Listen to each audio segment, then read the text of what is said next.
तो first year वालों, क्या हाल है? क्रिया शरीर के इस सेशन में सबका स्वागत है।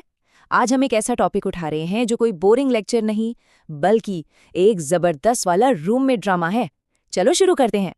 कभी सोचा है कि अपनी बॉडी एक वेल मैनेज्ड हाउस पार्टी है जहां सब कुछ सिंक में है, या फिर एक टोटल क्योस जहां पूरी अफरा तफरी मची हुई है? आज का ये पूरा डिस्कशन इसी एक आर्यापर्टी का है। हम बॉडी के कॉम्प्लेक्स सिस्टम को एक घर और उसमें रहने वाले रूममेट्स के नजरिए से समझने वाले हैं। ठीक है, तो इस ड्रामे का एक्ट 1, सीन 1। पहले सीन सेट करते हैं। हमारे जो मेन कैरेक्टर्स हैं यानी रूममेट्स, उनसे मिलने से पहले हमें उस घर को समझना होगा जिसमें वे रहते हैं। और यहीं से शुरू होती है बॉडी के बेसिक इंफ्रास्ट्रक्चर की कहानी। तो सबसे पहले बात करते हैं स्रोतस की। इन्हें आप ऐसे समझो जैसे ये बॉडी की प्लम्बिंग और वाईफाई है। मतलब ये वो चैनल्स हैं, वो रास्ते हैं जिनसे सब कुछ न्यूट्रिशन से लेकर एनर्जी तक एक जगह से दूसरी जगह पहुंचता है।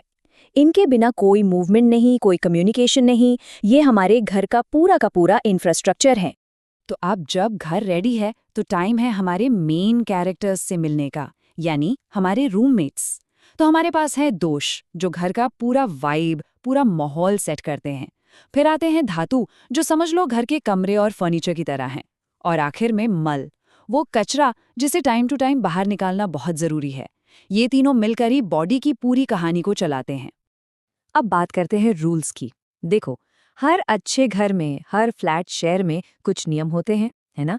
आयुर्वेद में इसी नियम को कहते हैं आश्रय आश्रयी भाव।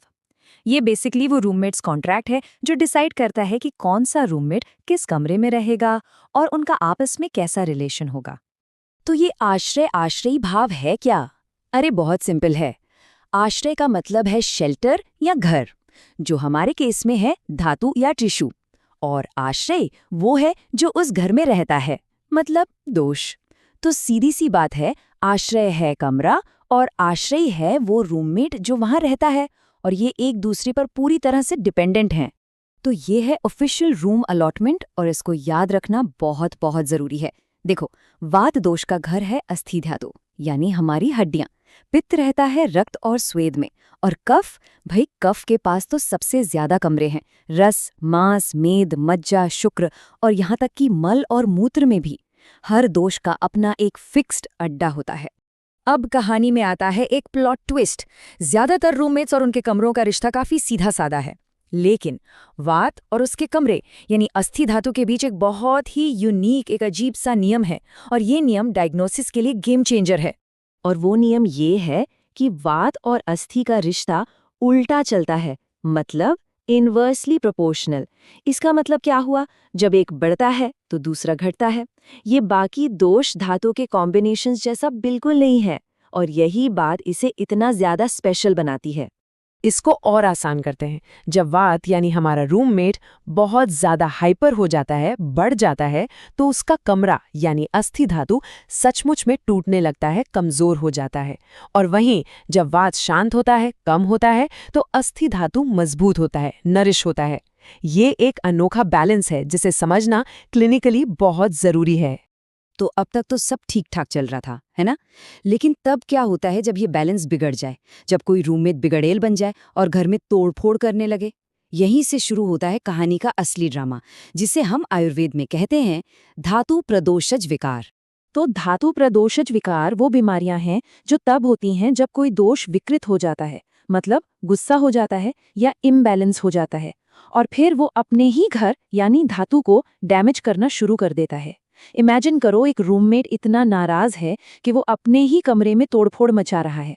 बॉडी में बिल्कुल यही होता है। अच्छा, तो कोई दोष या रूममेट बिगड़ता क्यों है? इसके कारण बहुत कॉमन है और हमारी रोज की आदतों से जुड़े हैं। गलत खान पान, खराब लाइफस्टाइल, जैसे कि देर से सोना, स्ट्रेस लेना या फिर वीक डाइजेशन, ये सब चीजें दोषों को इम्बैलेंस कर सकती हैं, जिसके बाद वो अपने ही घर को नुकसान पहुंचाने लगते हैं। चलो एक एग्जाम्पल देखते हैं। रस धातु किसका घर है? कफ का। अब जब कफ दोष विकृत हो जाता है तो वो रस धातु को खराब करना शुरू कर देता है। और इसका रिजल्ट क्या होता है? हमें लक्षण दिखते हैं जैसे इंडाइजेशन, सुस्ती, बॉडी में हैवीनेस और वीकनेस महसूस होना। देख रहे हो कैसे बिगड़ा हुआ रूममेट कफ अपने ही कमरे रस में प्रॉब्लम क्रिएट कर रहा है। अब आते हैं सबसे इम्पॉर्टेंट पार्ट पर। एक भविष्य के आयुर्वेदिक प्रैक्टिशनर के तौर पर ये रूम में ड्रामा समझना इतना जरूरी क्यों है? भाई क्योंकि ये सिर्फ एक कहानी नहीं है, ये डायग्नोसिस और ट्रीटमेंट की चाबी है। बात एकदम सीधी है। ये जानना कि कौन कहाँ रहता है और वो कैसे बिगड़ता है, एक डॉक्टर को बीमारी की पूरी कहानी, रूट कॉज तक समझने में मदद करता है। और इसी प्रोसेस को हम संप्राप्ति कहते हैं, मतलब बीमारी का पूरा पाथवे समझना। इस जानकारी से ट्रीटमेंट की स्ट्रैटेजी बनाना एकदम लॉजिकल हो जाता है। पहला स्टेप, प्रॉब्लम वाले रूममेट यानी विकृत दोष को पहचानो। दूसरा स्टेप, ये पता लगाओ कि कौन सा कमरा यानी कौन सा धातु इफेक्ट हो रहा है। और तीसरा स्टेप, उस दोष को शांत करने और उस धातु को रिपेयर करने के लिए ट्रीटमेंट प्लान बनाओ। ये एक क्लियर लॉजिकल प्रोसेस है।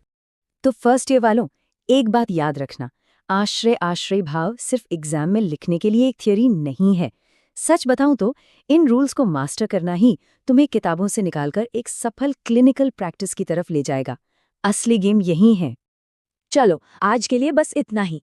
अगर ये रूममेट ड्रामा और इसका ब्रेकडाउन पसंद आया तो सब्सक्राइब का बटन दबाना मत भूलना, ताकि आगे भी ऐसी विश्लेषण से जुड़े रहो, सीखते रहो और हमेशा जिज्ञासु बने रहो।